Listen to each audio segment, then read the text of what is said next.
day, all around the world, millions of children go to work instead of going to school.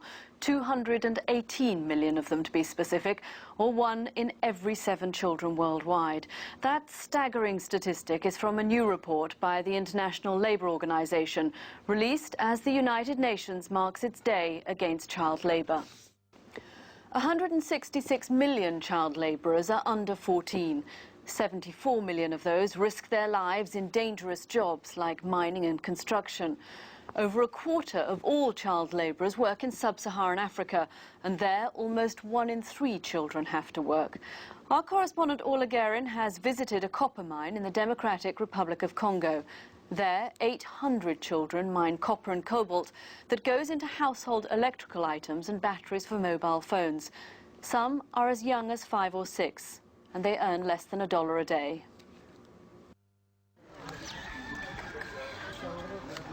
In the cold light of morning, with few comforts and with empty stomachs, it's time for the young to face another day. Cedric's the leader at 15, then the twins, Kaba and Deku, aged just 8. They pass school children fortunate enough to be going the other way. 2 hours later, they make it here, joining the ranks of the child labourers at Ruashi mines. They toil alongside fully grown men. It's all unofficial, but highly organised. Our trio work as a team. Their first job, sifting away the dirt from nuggets of copper. Heavy work, especially for Deku. He tells me he's never been to school, but he wants to go.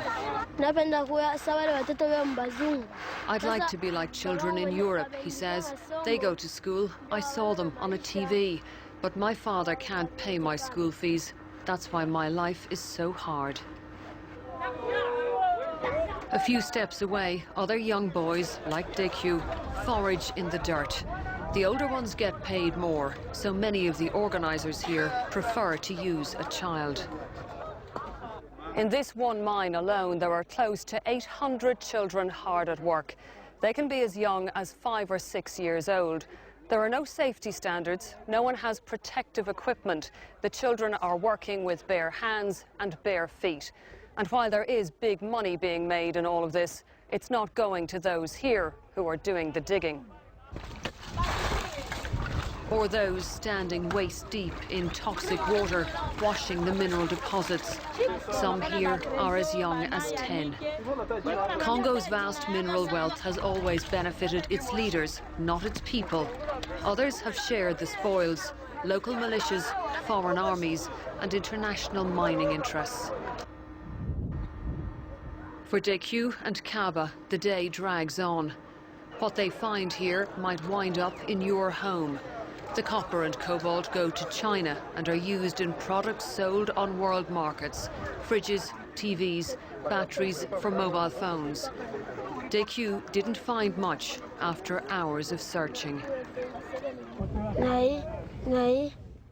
This is copper, he says, and this is copper, but this isn't. If there's less than 1 kilo, I won't get paid a lot. What the twins get is a handful of food and hardly any money. That's all the local buyers will give them. Cedric is still hungry and facing a trip here to the toxic lake. Soon he's in the filthy water, washing cobalt with his bare feet. The mine's new owners, Metarex Limited from South Africa, wouldn't talk to us on camera. They inherited all this and say they don't condone child labour. Childhood isn't meant to look like this.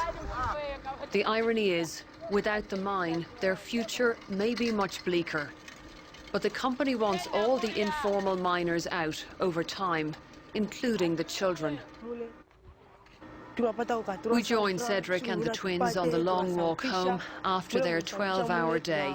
Between them, they didn't make enough for an evening meal. We get very, very tired in the mines, he says. We spend all day there. It's horrible work. Now we are just going to drink some water and fall asleep. At home, they wash the grime away, but tomorrow they'll be back in the mine. They go 6 days a week. Still, these boys have their dreams. Cedric wants to be a mechanic. Kaba and Deku both want to be pastors. Orla Guerin, BBC News, Katanga.